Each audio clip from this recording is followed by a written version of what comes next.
La uyikhohlwa khona, ukhohlwa izinkinga onazo, ukhohlwa uhamba nabo, ukhohlwa iy'ngane zakho ngoba nazo ziyakufanele zikhohlwe nguwe. Ukhohlwe umyeni wakho, umbheke nje uNkulunkulu ekupheleleni kwakhe nasekungashodeli kwakhe ngalutho. Umbheke uNkulunkulu ekungaqedini kwakhe, umbheke uNkulunkulu ekugcwaleni kwakhe, umbheke uNkulunkulu engenasici ephelele, umbheke uNkulunkulu engashodi ngalutho, umbheke uNkulunkulu emuhle, umbheke uNkulunkulu engafani nabanye onkulunkulu abakhona. Amen. Bese usumkhonza uNkulunkulu, alibonge igama leNkosi. Praise the Lord. Hallelujah. Umdumise uNkulunkulu, uzwe emzimbeni wakho, alibonge igama leNkosi. Uzwe emzimbeni wakho izifo zisuka, uzwe emzimbeni wakho lokho kuthwele, alibonge igama leNkosi. Umthwalo oyithwele isuka, ake siphambene. Amen. Hallelujah. Umdumise uNkulunkulu, ake siphambene. Amen. Hallelujah. Ngiyathandaza ekukhulumeni engizokhuluma la, okungeke kusaba kuningi ngenxa yesikhathi. Ngingaqale ukukhulumela ngo-10, ngaba ne-break ngo-11, ngaqeda ngo-12. Ake sithi amen besabanye. Amen. Hallelujah. Amen. Kodwa ngithandaza uNkulunkulu ukuthi ngenkathi ngikhuluma abazalwane abagulayo baphile, ababanjwe izinto ezibabambileyo, amen basabanye. Amen. Zidilike kubo, ake sithi amen. Amen. Ake ngishayele uNkulunkulu wethu izandla.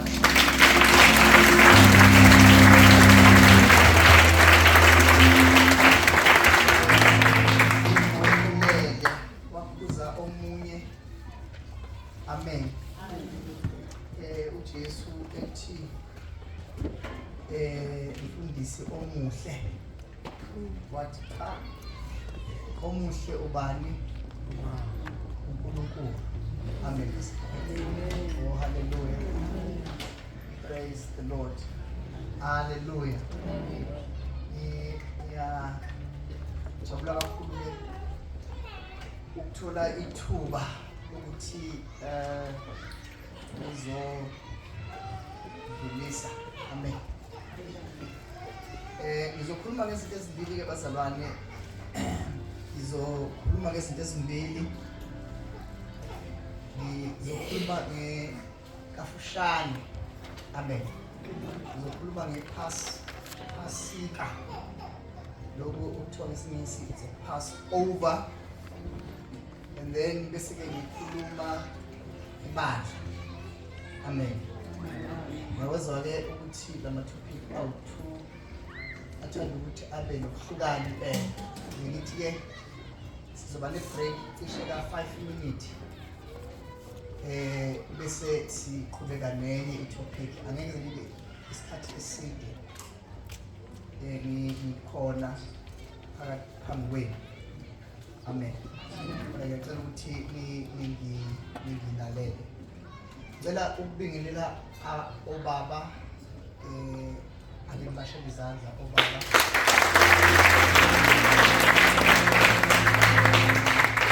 Ngibingelele omama, bashele izandla omama.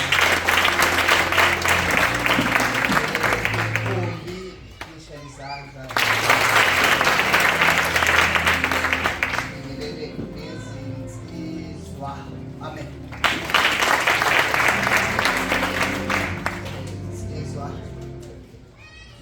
Abazalwane from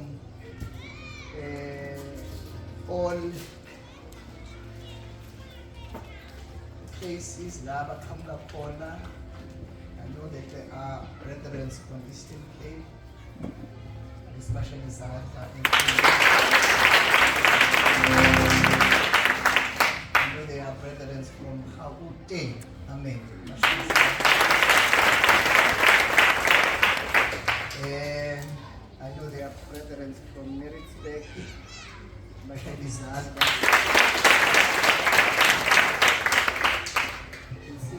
Abantwana abaningi abangafiki.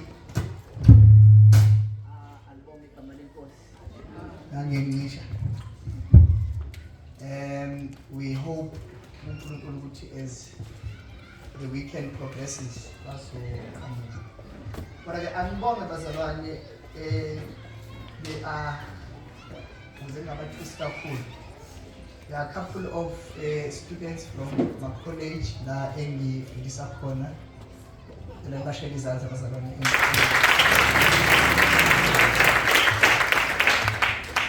There's also a colleague of mine I can see there, Nomagi University. There's a colleague of mine who worked in my office.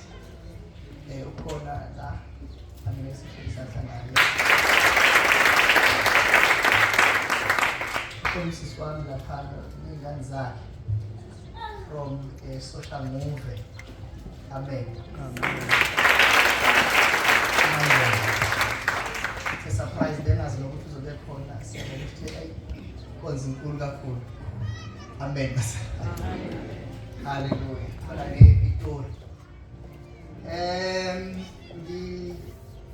Look at this, I settle down because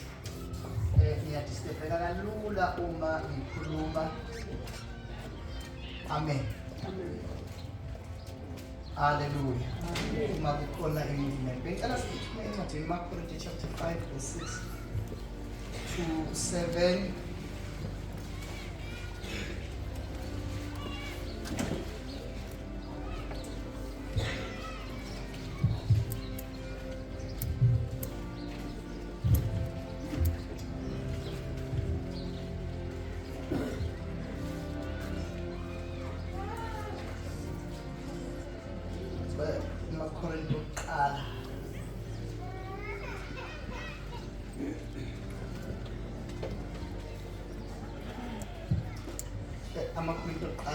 Chapter 5, verse 6, we have 7.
chapter 5 verse 6.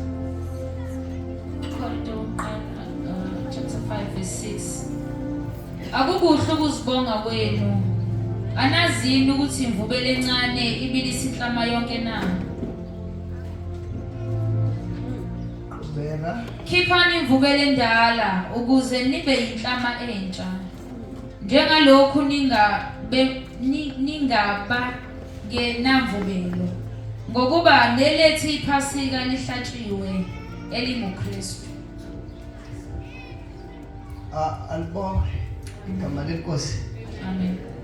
Kulula kakhulu ukuthi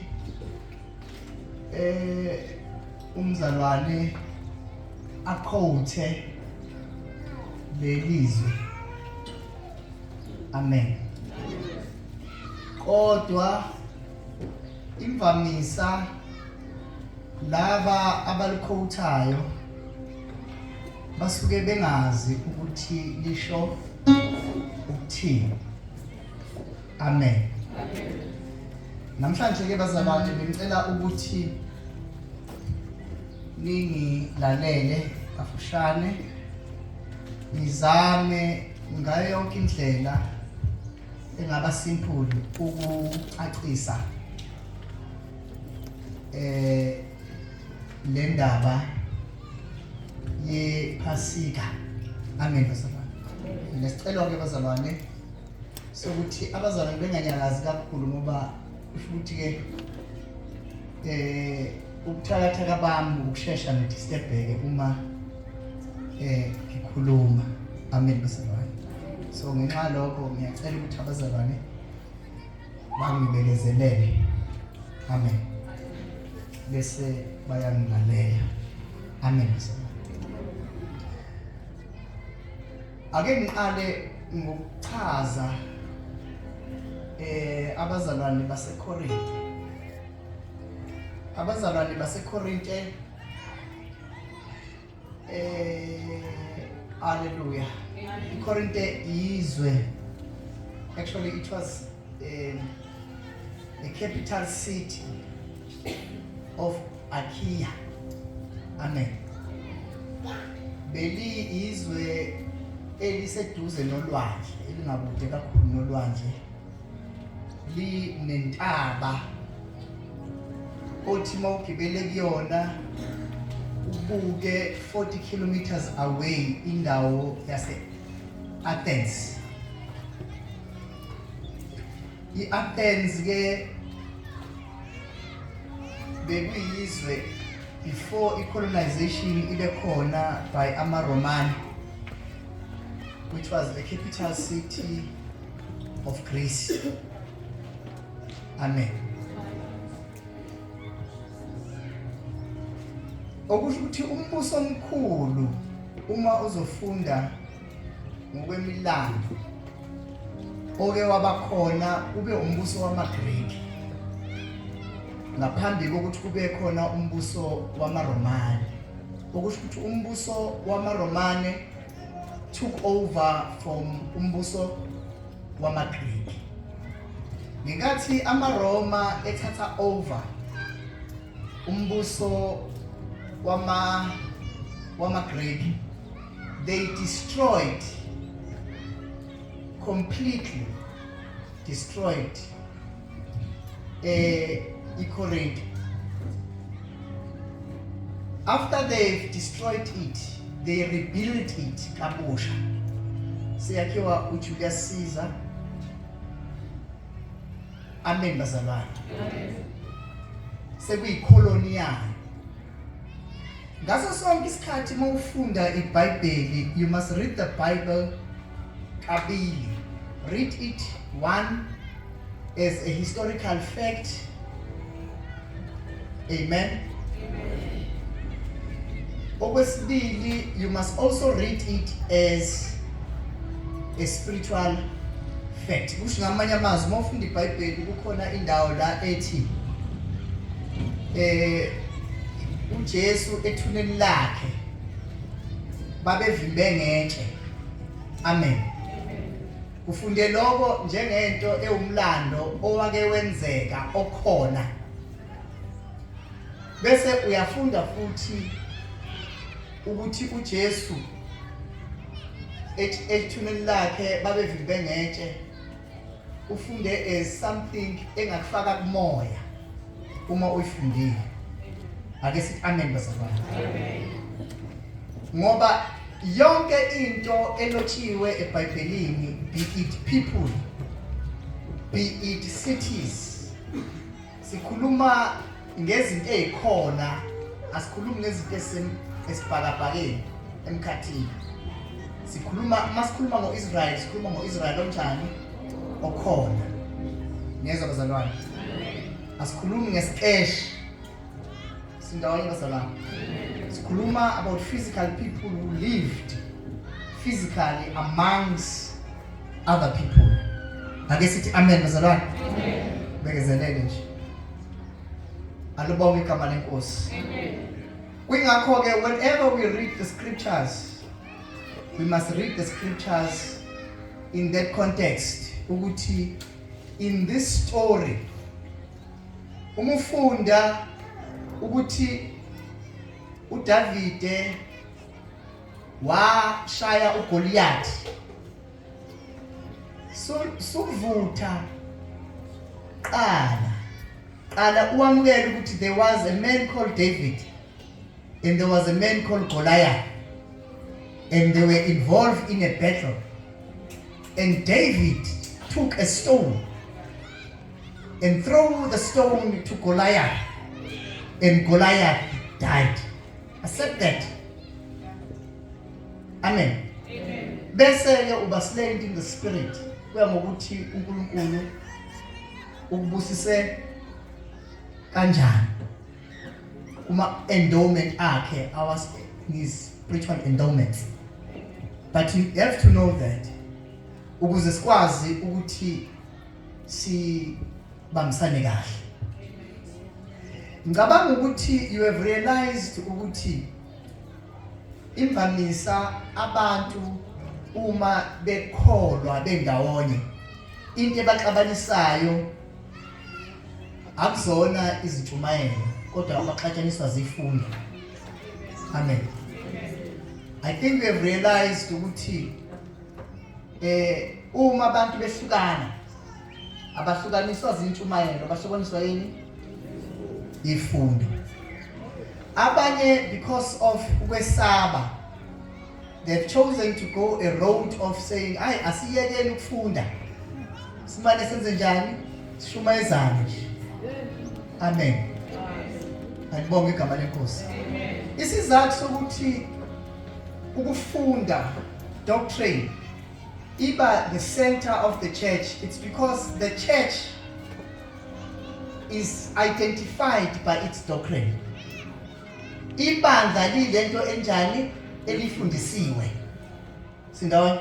Amen. Alibonge igama lenkosi. Because izifundo noma ukufunda gives ibandla a structure, gives ibandla life, gives ibandla direction. Ake sithi amen bazalwane. Amen. Obusisekile uzobusiseka namhlanje manje. Yes bazalwane. Amen. Kodwa beyond ukushumayela kwethu lokho engizokwenza la. Amen bazalwane. So uyamuzwa akasabusekile futhi sekuphelile ukubuseka. Kodwa uma umzalwane efunda, sindawonye bazalwane. Amen. Ukufunda makes you to be who you are.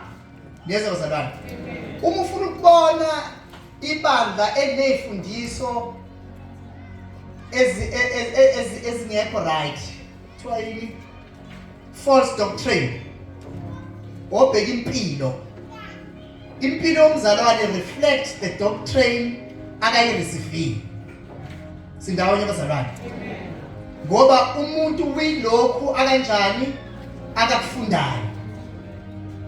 Akekho phakathi kwethu, alibonge igama lenkosi, ongayeka ukwenza izinto unless efundisekile ukuthi izinto kanjani azenziwa. wakwamkela lokho ukuthi asinjani asenziwe. Akazenzi noma ebusisekile noma enjani engabusisekile, ngoba uyasho cha inyama iyakufuna kodwa ingqondo ithi okusho ukuthi ngeke ngikwenze. Ake sithi amen bazalwane, ngoba I'm the product of what I have learned. Ake sithi amen bazalwane. Okuyingakho ke bazalwane, uma umbhali wencwadi amen bazalwane yamaHebheru ekhuluma ngezwi, ukhuluma ngezwi njenga nenkemba esika hlangothi zombili, ebukhali okudlula inkemba esika hlangothi zombili, ehlaba yehlukanise umphefumulo nani nomoya. Kune thread ekhona between umphefumulo nomoya odokotela abangayazi, eyaziwa yizwi. Amen. Ehlukanisa amathambo nani nomkantsha, bese yehlulela imicabango nezizindlo zani zenhliziyo. uPauli uma ekhuluma ngezwi uthi uPauli konke lokho kwalotshwa ngaphambili, all that was written for your teaching, kwabhalwa ukuthi nifunde ngakho. Amen. Athi futhi yonke imibhalo iphefumulelwe uNkulunkulu ilungelo ukufundisa, ukusola, ukuyala ekulungeni, ukuze umuntu kaNkulunkulu aphelele. Ukuphelela kusho ukuba complete. Amen. Umuntu upheleliswa yini bazalwane? Yilokho akufundile. Aphelele, apheleliselwe imisebenzi yonke njani emihle. Uma kukhona ukushoda esikushodayo nezwa bazalwane, sishoda ngenxa yokuthi kushoda ini kuthina? Izwi, kushoda isifundiso. Sindaweni bazalwane. Lokhu ngikhuluma bazalwane ngoba ibhlungu into yokuba nabazalwane abangalithandi iBhayibheli, abathanda ukubuseka, abangalithandi izwi, abathanda ukwenzenjani? Ukuseka, ngoba bafana notshani.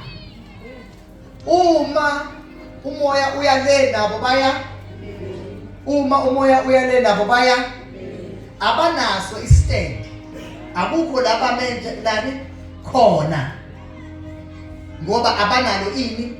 Izwi. Ake sithi amen. Amen. Hallelujah. uPaul uthi, I was narrating into yaseKorinte ukuthi eKorinte, amen bazalwane, izwe lamaGreek neso. But at the time abaJuda esethunjiwe ahlakazeka, agcwala umhlaba, agcwala nakhona kulezo indawo zakoGreek, zakoGreece. Ake sithi amen bazalwane.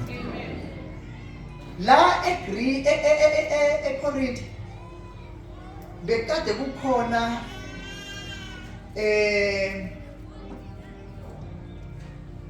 amaJuda ekhonza, kukhona amaGreek enethempeli lawo nawo enjani ekhonza onkulunkulu abahlukene. Omunye uNkulunkulu ekade ekhona bekubizwa ukuthi uNkulunkulu wothando, the God of love, enethempeli elinabapristi abawu-2000, abapristikazi. Labapristikazi ibona ababeseva in the altara. Le altara, they were actually doing sexual intercourse as part of the rituals abo. That's the reason why uPaul masefike eKorinte kubaleka ukuthi akhulume ngendlela akakhulume ngayo. Akhuluma gxile kubantu besifazane, akhuluma gxile kubantu bani besilisa. Chapter 6 wencwadi yamaKorinte mawufunda uverse 9 wakhona, uPaul outlines izono ababantu baseKorinte abaqhamuka kuzona. Esinye sakhona beyiwe sokukhonza izithombe, ubufebe, abesilisa abalala nayo, and so on and so forth. Ngiyeza bazalwane. Uthi ke babe njalo ekuqaleni kodwa abasenjalo manje. Niyezwa bazalwane? Ngoba eKorinte those are the people abantu ababenjalo ivamise khona kokwabantu abaqhamuke eqhilini abakade beene inyabo ifreedom yabo ukuyisebenzela noma ukuyithenga. Amen. So abazalwane abaqhamuka esimene esinjalo. Ake thini amen bazalwane. Amen. uPaul uthi ke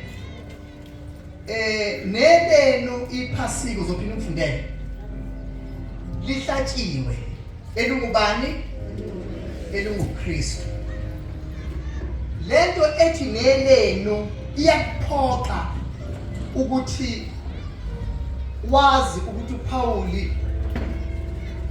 ucomparisa ini because kusho ukuthi kunamaphasika amangaki la amabili. Kunephasika labo ayikade ekhuluma nabo nephasika labanye. Ake sithi amen bazalwane. Amen. Sindawonye bazalwane. Amen. Ngicela ngoba isikhathi angisenaso ke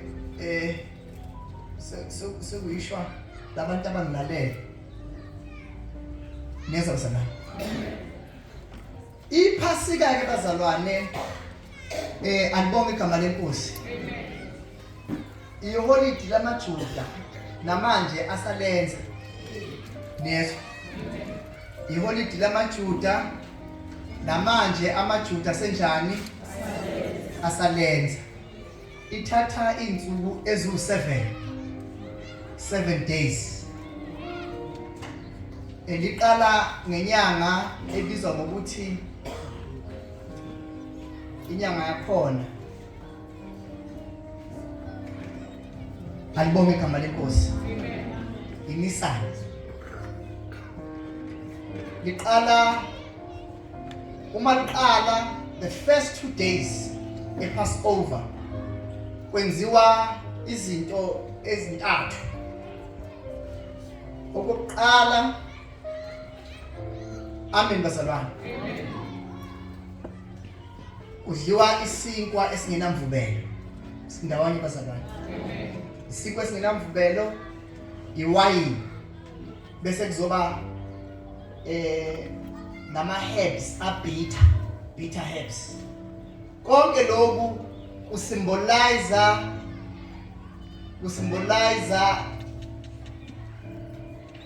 la abavela khona laba begqilazwe khona njengabantu bakwaIsrayeli eGibhithe.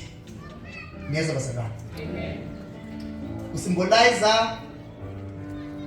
ukuhlala kwabo eGibhithe nokuhlukumezwa kwabo. Namhlanje akulona iphasika. Iphasika was on I mean it's not necessarily engathi akulona iphasika. Akusilo usuku lokuqala lwani lwephasika. Ngoba iphasika started on Monday and it lasted for 7 days. Sindawonye bazalwane. The first 2 days ngephasika akusontwa, akuhlangana abantu bezokunjani bezosonto. Kuhlangana ifamily idle, ihlale phansi besenze njani iyadla. Okwesibili into abayenzayo ngaphandle kokudla they recite umlando wabo njengabantu abamaHebheru ukuthi uNkulunkulu ubathathe kuphi. Niyezwa bazalwane.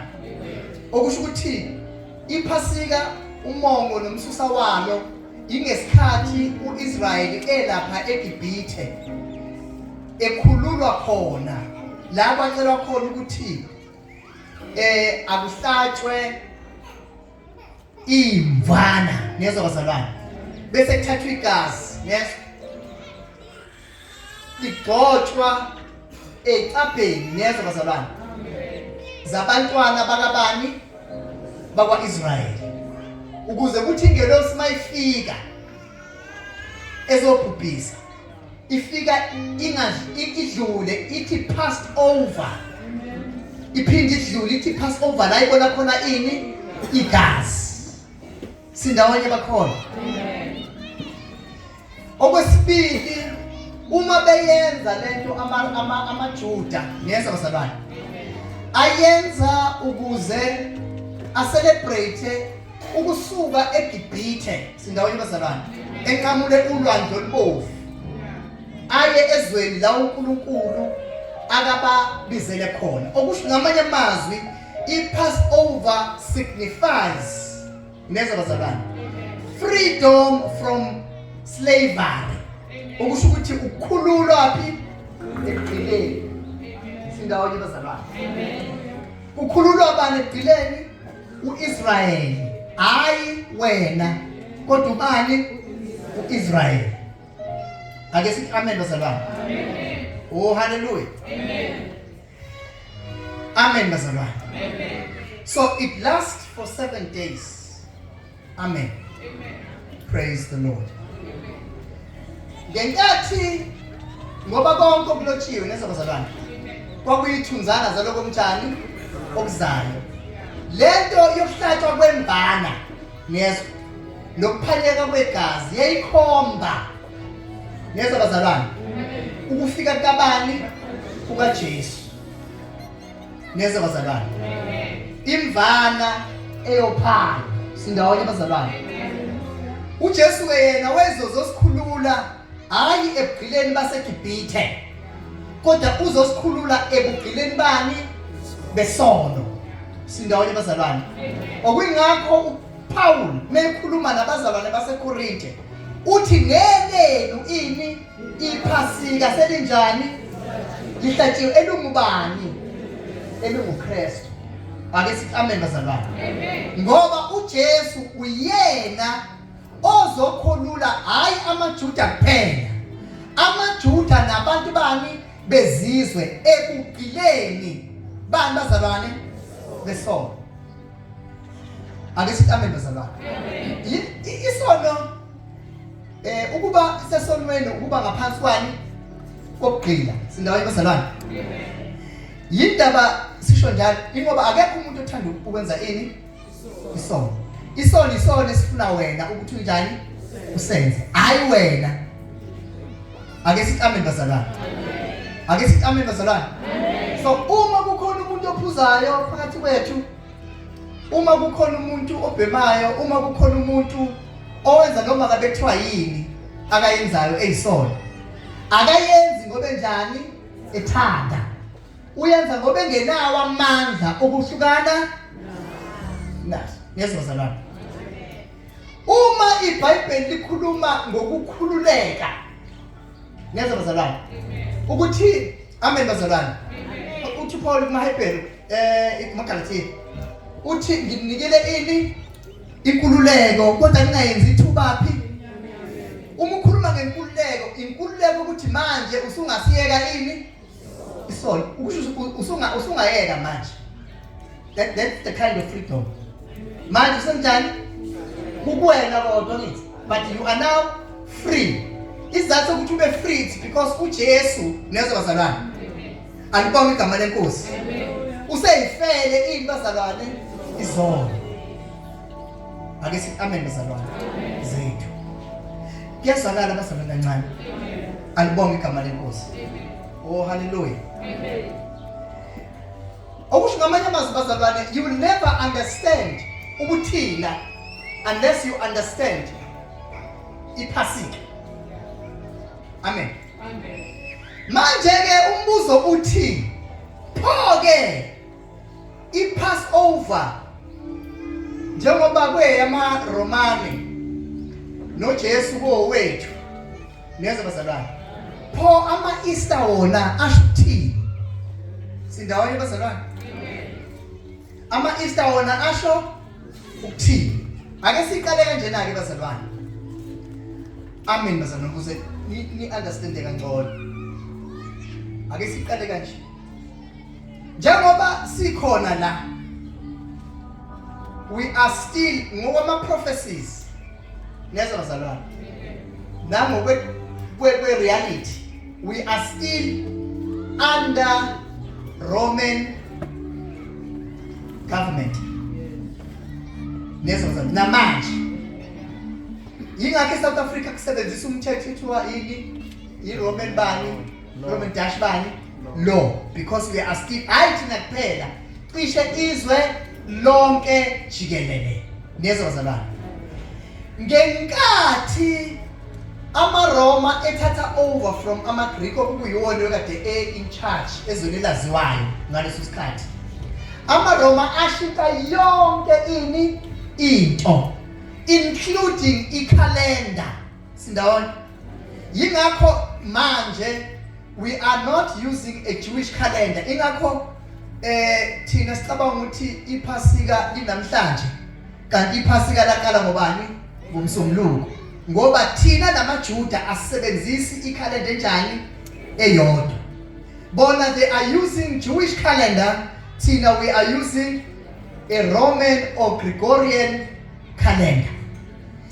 Niyezwa bazalwane, a Gregorian calendar alibonga igama lenkosi is not the same, because a Gregorian calendar was used, isetshenziswa umuntu who is a conqueror, neza umuntu onqobile phezu kwabantu akabanqobile. Neza bazalwane, okusho Rome being a conqueror, the world become bani? Abantu abanjani? Abanqotshiwe. Okusho ngamanye amazwi lonke izwe, neza bazalwane, alibonga igama lenkosi. Hallelujah. Lonke izwe li-colonized. Yes. Lonke izwe liphuzile iwayilani. Yes. Alibonga igama lenkosi. Oh hallelujah. Praise the Lord. Lidakiwe. Ake sithi amen bazalwane. Ngokwekhalenda yaseBhayibhelini izinsuku asinawo amagama. Yes. Kukhona usuku lokuqala, olwesibili, olwesithathu, olwesine, olwesihlanu, olwesithupha, bese kuzoba ilesikhombisa. Kodwa ngokwe Roman calendar kukhona usuku lokuqala. Usuku lokuqala kuthiwa bani? Ngokwe Roman calendar kuthiwa usuku lokuqala uMonday. Olokugcina kuthiwa yini? Elokugcina ngokwe Roman calendar kusho ukuthi uSunday. Kuthiwa uMgqibelo. Usuku lani lokugcina. Niyezwa bazalwane? Niyezwa bazalwane? Hallelujah. Ake siphinde futhi sikhumbuzane. Alibonga igama lenkosi. Usuku lokuqala ngokwekhalenda sikuyona. Kanti weekend inini iqala nini weekend? Ngo Friday. Yini? Yi-weekend. Yes. Ngo Friday. Okusho ukuthi umsombuluko, ulwesibili, ulwesithathu, ulwesine, ulwesihlanu. Yes. Bese kuzoba lidoluke lwesithupha esithile lokugcina. Yes. Okusho ngamanye amazwi yonke into is messed up. Ibheke phezulu yonke into njani? Ibheke phezulu is messed up.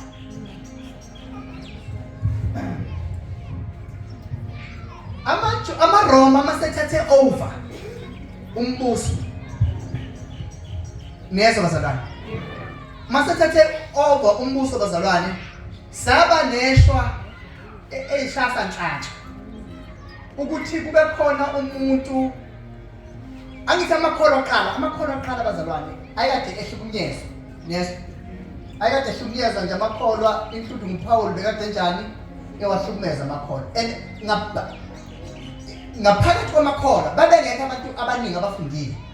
Umuntu uma umzalwane ekholwa elandela uJesu umuntu ohlekwayo, because imvamisa abantu abamakholwa ngoba abantu abawoPeter, abantu ababeofishermen bangayona iprofession ekade kuyinto ethuswayo, kwakuyinto nje ibukela phansi. Niyezwa bazalwane?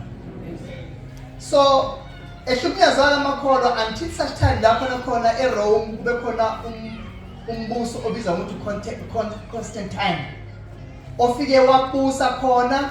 Mayisebusa khona ubusa ngenxa ukuthi ube nephupho elwa ngathi kuhlukana umbuso waseRome elwa nombuso omunye waseRome yena amasosha akhe ethwele isiphambano lezo bazalwane wasobuza kubantu ukuthi hayibo ngiphuphile ngisempini ngiwina kodwa bengithwele ini isiphambano kathiwa abantu besiphambano labo njani obahluphayo wabafuna waze wabathola wase eseshaya i-decree ngiyasheshisa abazalwane ngenxa yesikhathi wabe eseshaya i-decree ukuthi akume manje ukulwa kwamakholwa amakholwa kulula manje njengoba ukhonza nje kulula manje amakholwa akudala ayengenazo izindlu zani zokukhonzela ayeqasha uma ekholwa angene ngaphansi kuma-catacombs ngasemathuneni ngoba wonke umuntu wayebaphendukele washaya sindawo yabazalwane so uma sekubusa-ke the king inkosi ekade ibusa ngaleso sikhathi uConstantine washaya umthetho-ke manje ukuthi wonke umuntu akabe yikholwa yes nongaphendukile akabe yini yikholwa bayala abazalwane abantu enkonzweni ngoba phela yini into abazoyenza uma ungaya enkonzweni wawulisijani wawushaya uma befika lapha bathi no khona inkinga esinayo asikanga sibone inkolo ebhora kanje inkolo lenamgidi akusina wenziwa lutho abantu bayiphusela uJesu bathi hayi banenkinga impela inkinga ikhona impela amen ngoba sine ake sithi amen bazalwane amen base bathi ukuze kube ngcono abantu bekwazi ukuhlala neze bazalwane abantu bekwazi ukuhlala enkonzweni akube khona ikhathi abazokwazi ukuthi bazenze zibe yini imkhosi yes laba kanjalo-ke khona ini iphasika hayi kulona kuphela abazalwane ngoba amaRoma vele ayekade eyama-packets ekade ekhonza iy'thombe sindawonye alukho usuku kwikhalenda yamaRoma esingaphansi kwayo nathi olungenaso isithixo sani sakhona yes ngesonto usuku lwani lesikhombisa akamini usuku ngesonto isonto usuku lesikhombisa according to your calendar. Isonto usuku lokuqala sorry isonto usuku lani lokuqala thina sithelwani olwesikhombisa amen bazalwane ngosuku lokuqala bazalwane sindawonye amen Jesu ngosuku lokuqala sindawonye bazalwane amen amaRoma athi uSunday okusho ukuthi amaRoma ngosuku lokuqala ayekade ekhonza ini ilanga yes ahamba yokhonza ini ngolosibili athi it's moon ngomsomluko I'm so lento yamaRoma iningi isifuna lami ukwenza njani ukungidida amen bazalwane iningi amen bazalwane ngicela ningilandele bazalwane kancane ake ngiqale phansi usuku lokuqala ngokaNkulunkulu isonto usuku lokugcina uSaturday kodwa usuku lokuqala ngokweRoman calendar umsombuluko usuku lokugcina ubani uLwesihlanu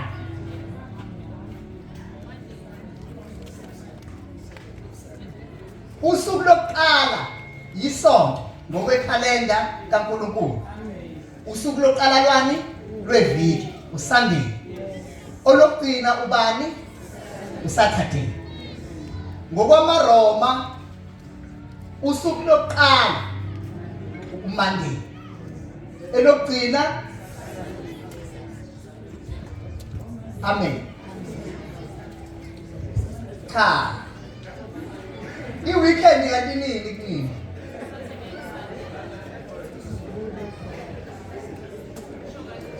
yeah iweekend kanti nini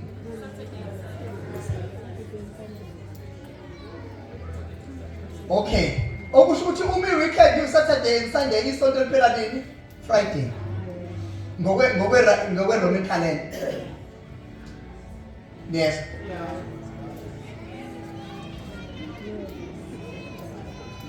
Ake sithi amen, sathi amen bazalwane silandele. Alright. Nanso into ke bazalwane ngilaleleni ke. AmaRoma ke on Sunday wona akhonza ini? Go Monday yini? The moon, it's called the moon day. Go Tuesday kube enye galaxy. Go Wednesday enye galaxy. Go Friday enye galaxy. Go Saturday enye ini? Igalaxy, iSaturn. Yes. So every day, according to the Roman calendar, has got a god that is being worshipped. Niyazwa bazalwane? Kusho ukuthini lokho bazalwane? Kusho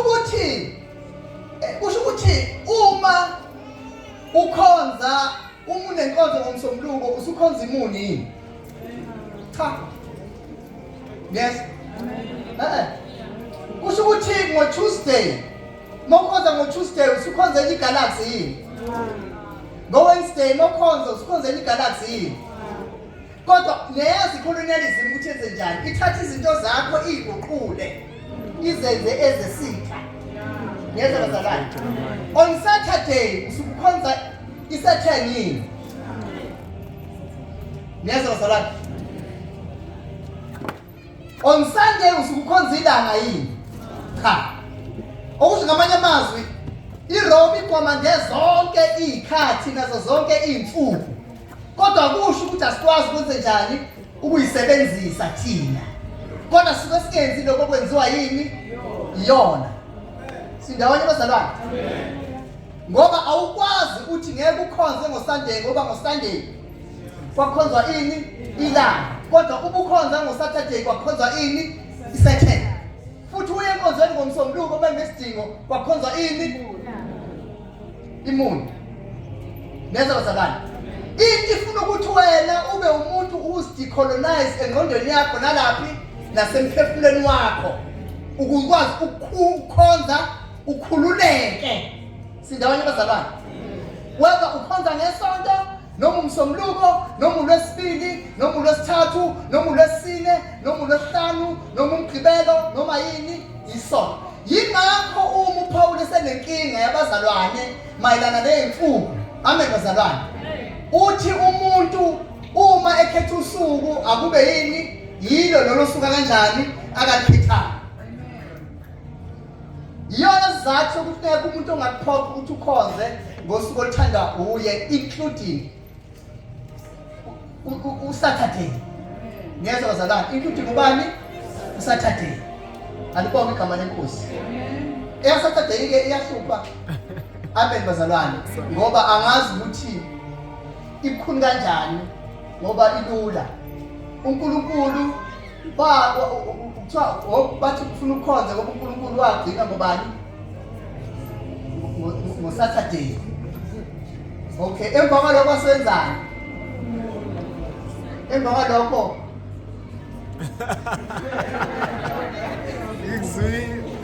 Amen. Alibonke igama lenkosi. Hallelujah. It's because it has nothing to do with usuku. It has to do with ukuphumula. Because the word Sabbath means rest. Yingakho athi kunsilele ukuphumula kwani kweSabbath hayi usuku. Yes. Hayi usuku. Ukuphumula ngoba umuntu ongakholwa kanjani akanako ukuphumula nangawo bani uMgqibelo. Ngoba ukuphumula ukuthola kuphela kubani? uJesu. Amen bazalwane. Alibonke igama lenkosi. Oh hallelujah. But nakho la bengikhona bazalwane ngila ekuthaneni amaRoma ke athi cha okokuqala nje asikwazi thina ungabi nawo isikhathi la sokugeza khona ase aqamba uChristmas. Ngoba bekuvele kuyinto abayenzayo ngaphambili iholiday abaligubhayo. Base bathi hayi. Yes. Hallelujah. Okokuqala into abayenza okokuqala imali bazalwane asamsebenzeni into yokuqala bayenza bathi njengoba sesila thina siyazi thina inkolo nje inkolo yokukhonza umuntu onjani ongamboni kathathwa umdwebi bathatha umdwebi kwathiwa akubheke nje awuwehle ngezasi yobheka ukuthi ubani umuntu ongafana nalo Jesu lo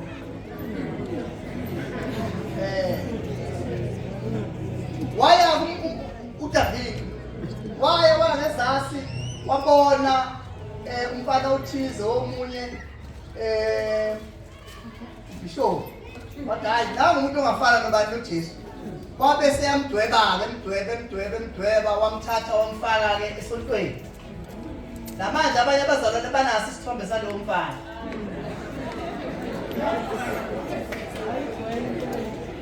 amen okungayena ubani uJesu owadwetshwa kudala even the picture kaJesu sinjani isakhoseka ukuthi uJesu ekade enjani for the lack of many things engekwazi ukuthi ngi-explain ngeke ngikhulume kakhulu kodwa uJesu waseBhayibhelini akamhlophe mnyama amen alibona igama lenkosi singawonye bazalwane amen niyangizwa bazalwane amen so bamthatha-ke bamdweba bambeka lapha esontweni-ke aqala-ke amaRoma ngaleso sikhathi inkolo yabo yaba meaningful ngoba basebekhonza umuntu abanjani kodwa yaba nenkinga noma sebembonile bathi cha ngeke ekukhoneni kwethu konke kathi sasikhonza asikakaze sikhonza umfana uma wakhe enjani ekhona bathi hayi lutho ake sibheke ukuthi uma wakhe singenze njani base bakha-ke ubani uMariya kwaba isithombe sikaJesu nesithombe sikabani sikaMariya kodwa ukwazi ukudlula Jesu ungadlulanga kubani uMariya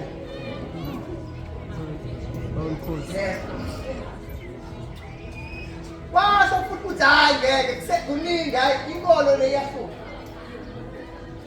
yingakho-ke kuthiwa-ke okay kathiwa hayi kulungile-ke phela uma sekhona uJesu akabe phela nokuzalwa kakhe ngakubheka ukuthi yiphi into ade beyenze ekuqaleni bayibona ukuthi yiphi bathi asishintshe lelo holide silenze ini ukhisimusi yingakho ukhisimusi there are so many things ongeke uze uyithole eBhayibhelini ngoba akulona iholide lobani labazalwane alikho eBhayibhelini iholide le-Roman Empire hayi lobani labazalwane lapha-ke ngokhisimusi ziningi izinto ongayibuza nje ziningi okokuqala uFather Christmas ukuthi ulaphi-ke lo baba onentshebe eBhayibhelini lo baba uhamba namadwafu kuba khona namadwafu abakhona awu aqhamukaphi-ke amadwafu lawo hayi amadwafu kuphela kukhona nesihlahla sikabani sikakhisimusi bese uyabheka ukuthi awu eBhayibhelini-ke silaphi isihlahla sikabani sikakhisimusi nje babone nabazalwane behamba beyoFather Christmas beyoshutha ley'ngane zabo behlale sebaqala kuJesu uzubona ukuthi inenkinga uFather Christmas kulenze show ukuthi uyayimboza ngabonakala yes bazalwane lapha-ke kuFather Christmas yes bazalwane amen oh hallelujah lapho kuFather Christmas bazalwane niyayikhonza izinto eningazazi ngiyatshela niyezwa makhona lapho kuFather Christmas isilenda sikhethwa kuFather Christmas kukhethwa umuntu oyisidudla onesiso esinjani bese abe nani etshele yes bese kusondeza iy'ngane ngoba uFather Christmas is symbolizing a man. I'm not sure whether it's called a Pied Piper or what oyekade edla ini ingane njengoba yisondeza nje Dala bakhona umuntu uzakhanda ibhala eating zona ingane. Yabo. Ake sithi amen masina. Amen. Hallelujah. It was associated with ama-ini. Bizongithina vele nje ukuphuza ukuzitshwala. Batephuza bejaka benza yonke into yesikhathi. Yingaphi namanje ngoKhisimusi? Nongaphuzi, momusi uyaphuza. Uthi hayi angiphuzi, uyathinta njengoKhisimusi. Ngoba vele isikhathi sokwenza njani? Sokuthinta nje.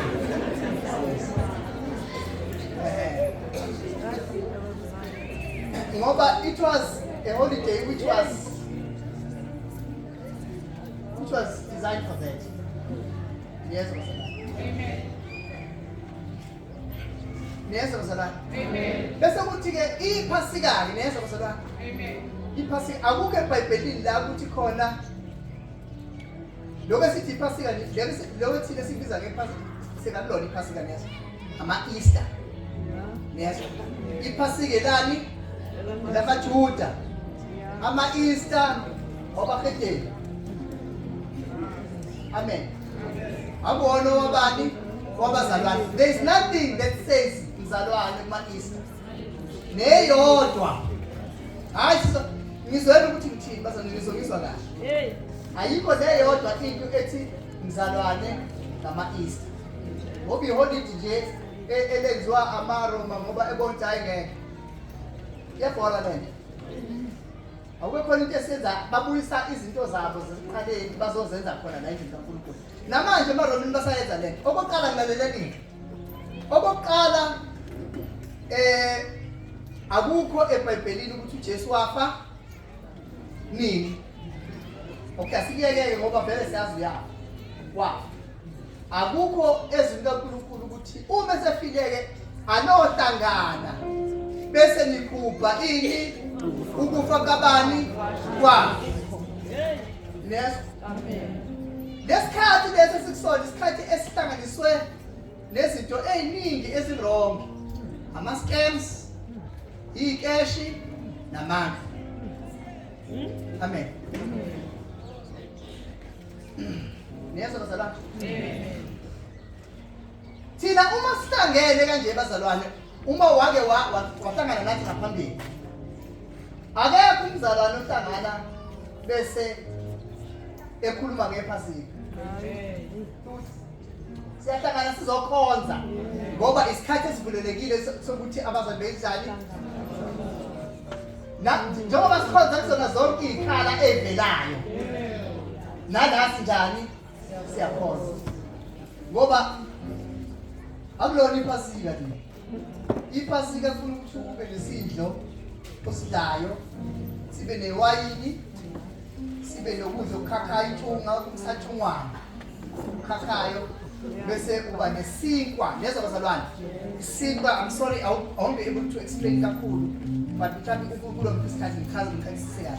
Bese kuba khona isinkwa esinjani esingena mvubelo. Nezwa bazalwane. Esidliwayo. Nezwa bazalwane. Uma kudliwa lesikhathi. Lokhu kubakhumbuza usizi abavela kulona. Nezwa bazalwane. uJesu masefika thi yena uthi akungabi isikwa akube isikwa sekamvubelo. Mesho isikwa sinemvubelo kuthina usho ini? Izono. Nezwa bazalwane ukuthi basipurified. Nezwa bazalwane. From imvubelo yini bazalwane? Izono. Imvubelo isono phela ngithi isono masisikwena. Wena usinaki ngathona siyakhukhumana siba sikhulu kuwe. Nezwa bazalwane. Uyibona ungasakwazi ukuphuma entweni ongene kwethu iyona wena kuwo ongene njani khona. Kodwa manje uyabona ukuthi hayi ngisakwazi ukwenza njani ukuphuma ngoba lento isimilile eze yaba njani. Nezwa bazalwane. Ngoba isono simvubelo.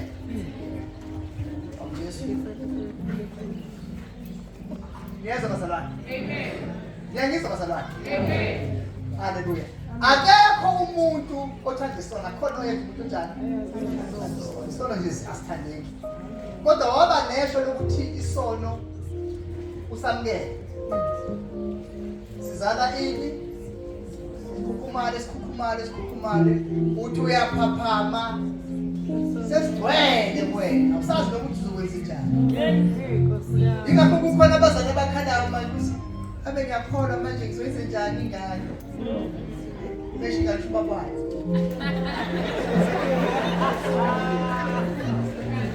Amen. Kodwa ngaqala kuyincane nje ukuflitha kwinto encane. Kodwa sekugcwele sekuthe.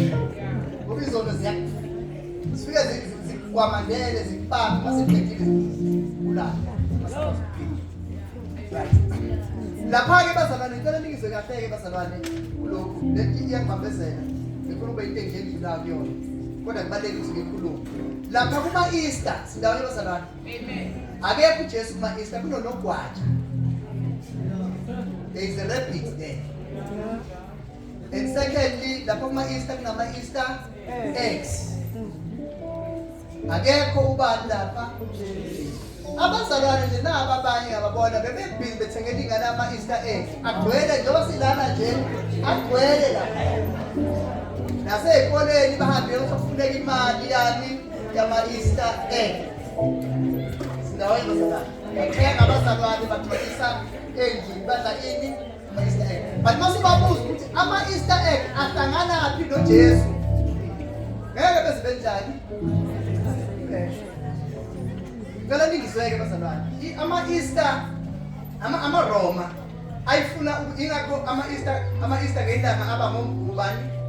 Ngo-March ngelanga aba ngobani? April. Ayekala isikhathi se-equinox. Equinox isikhathi lapho kuhlangana khona inyanga nani? Nelanga. Yes. Manje uma kuhlangana icela kuhlangana ngobani? Ngo-March noma ngobani? April. Hayi ukuthi uJesu ufa ngo-March aphinde singafingani. Yazi sikonfuse nabantu abangakholwa bathi hayi ngeke. Ikhona inkinga emvaleni. Imvala yeni le nkinga impela. Ngelanga lifa. Ngelanga imvala ifa ngo-March. Ngelanga ifa ngobani? April. Ikhona inkinga. Isizathu sakhona is very simple. It has nothing to do ngokufa kabani kukaJesu. It all has to do with the moon and the sun worship. Yes, bazalwane. Uma sekuhlangeneke kanjena-ke bese kukhonzwa ke uNkulunkulu waseBhabhiloni owa-adoptwa amaGreek ophinde adoptwa amaRoma. uNkulunkulu, the god of fertility u-Esther. Yes. Unogwaja isona silwane esizala kakhulu. Unogwaja. AmaRoma njalo ngalesikhathi ababengabathola abantwana bebehlangana behambe bekulo uNkulunkulu beyonxusa ini ingane singathi ngathola ini abantwana. Ingakho kukhona iqanda is a symbol of fertility. Yes. Yes. Khona iqanda ngoba lena kuyona yethu into yabantu abanjani abangakholwa. Manje-ke inkinga-ke abazalwane bengadidwa ukuthi siyahlangana sikhonze. Ngicabanga ukuthi umzalwane owake wabakhona sihlangene akakaze nje abanye kunina nje sesibaphoxekana. Baphoxekana manje ngoba iy'nkeshi lezi ey'dlalwayo abayiboni azikho ikeshi. Ngiyabona mina ngangisonto khona ngizongeze ngisho ngenxa yezimo zokuphela la ngisonto khona. Mana senimtshela ukuthi soma kudala. Bebhizi kuba ngawe la. Kwasekusele bona ukuthi umfundisi wami uyena abambethelayo. Izinga ley'nkeshi esasiyidlala kwasekusele ukuthi kube uye ngoba ukuba khona isikhathi la ekugibela khona omunye ubaba ngibele phezu kwakhe bese yena kuJesu ubaba lo abembombolo bese bamdlalela bemdlalele amen. Ningangihleki ngoba nani nanikwenza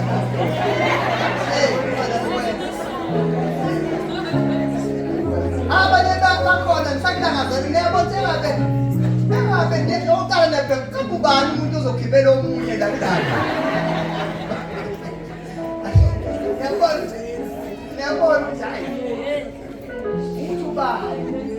niyabhekisisa nibone kahle ukuthi ake sithi amen bazalwane. Bese kuthi ke okunye okwenzekalayo lapha lezi nkeshe sizani weekend ile yokuthi bese kuba khona kama tuwenze njani mthandi uya ufizona uyabethelwa namhlanje uyabethelwa uzothi masesebetheliweke ngoba uJesu wathi sizowema omama abanye omama laba bemathuneni konke bamanga bethuvukile behambe phela nje amen bafike bethuneni mhlawumbe ithuna likamkhize thizeni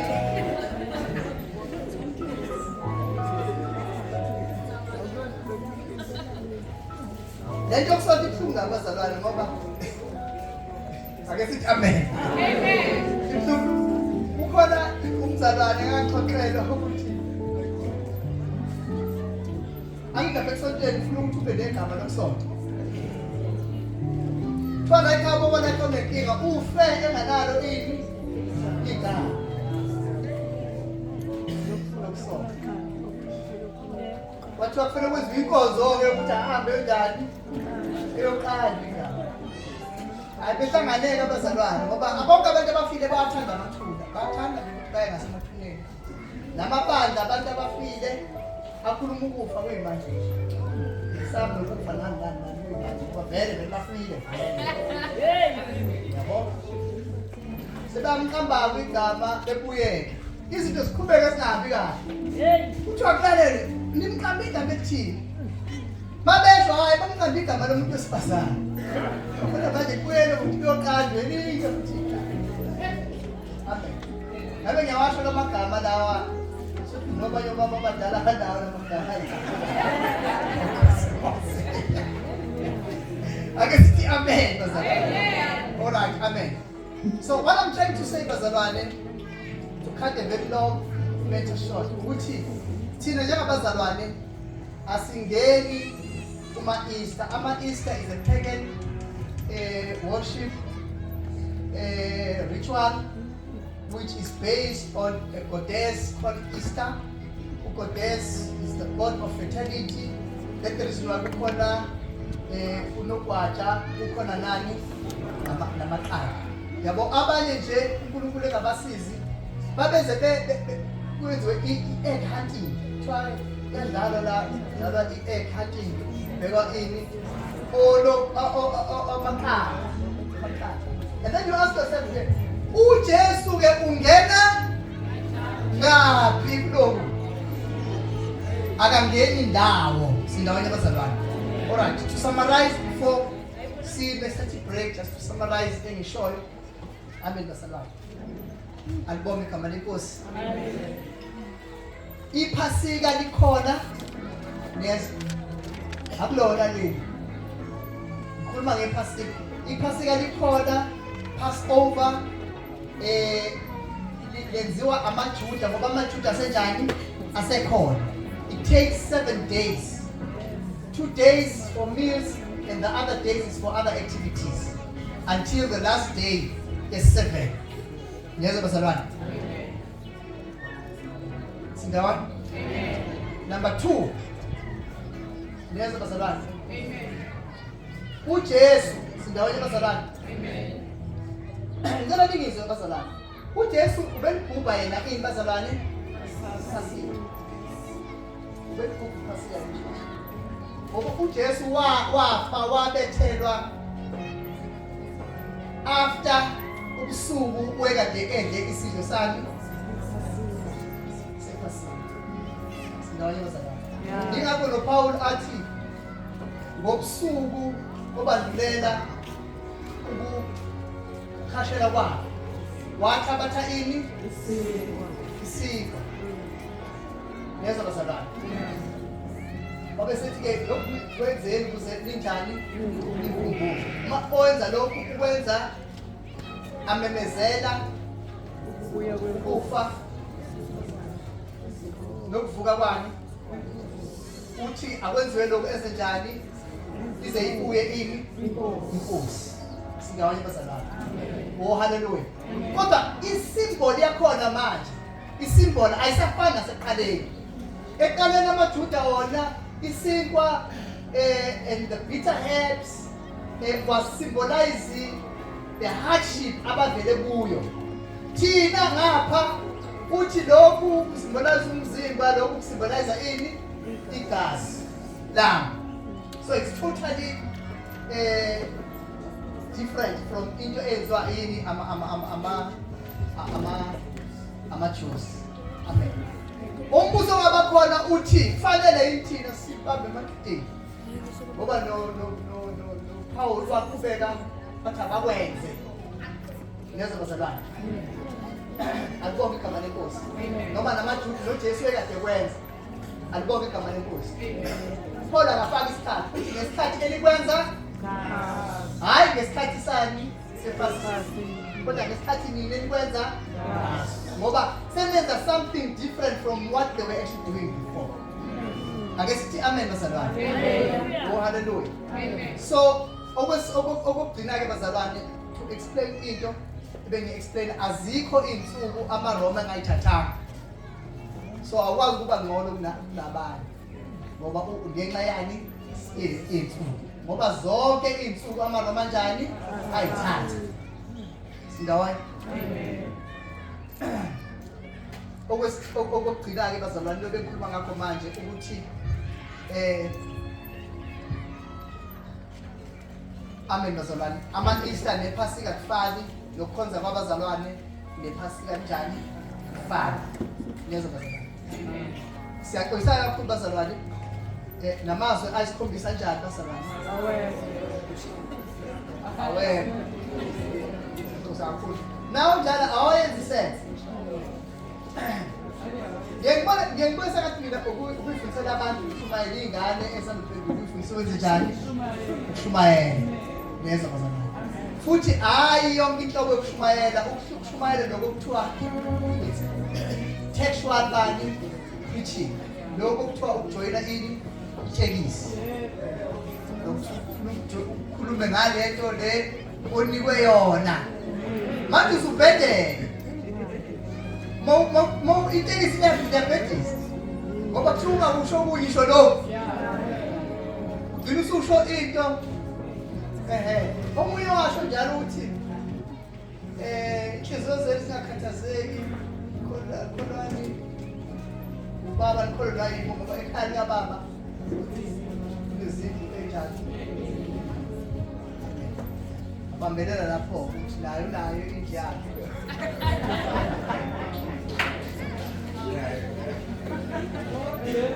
Amen. Ngoba kuthiwa ungakusho kuyisho lokho kushiwa yini. Amen.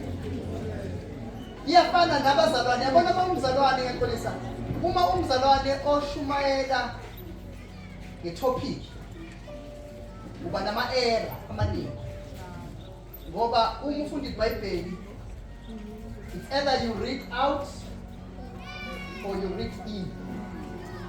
Inkinga uma unetopic usuke manje usurida in ngoba ukubeka itopic bese ubha zonke izinto ufuna zisupport le topic kabani yakho nezinto enjani ugcina usugobe nezwi ufuna izwi ligobele lokho wena itopic onjani oyibekile.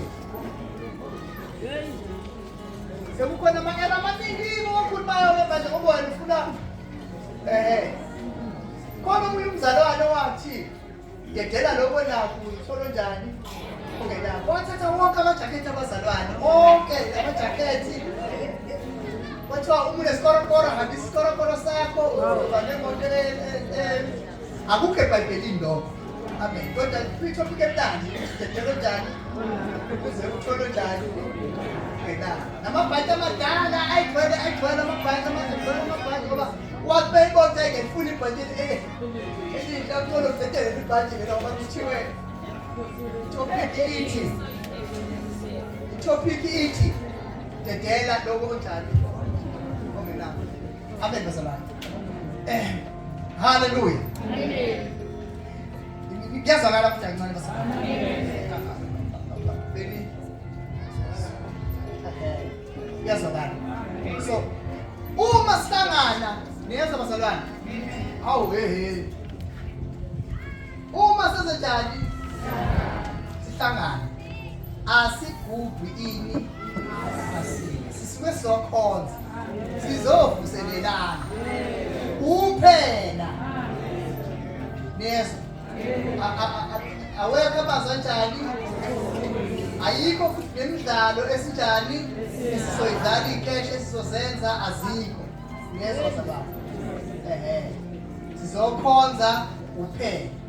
Futhi uma sikhonza sisebenzisa zonke ini insuku. Yezwa bazalwane. Sikezwakala manje. Becela nje bazalwane ukuthi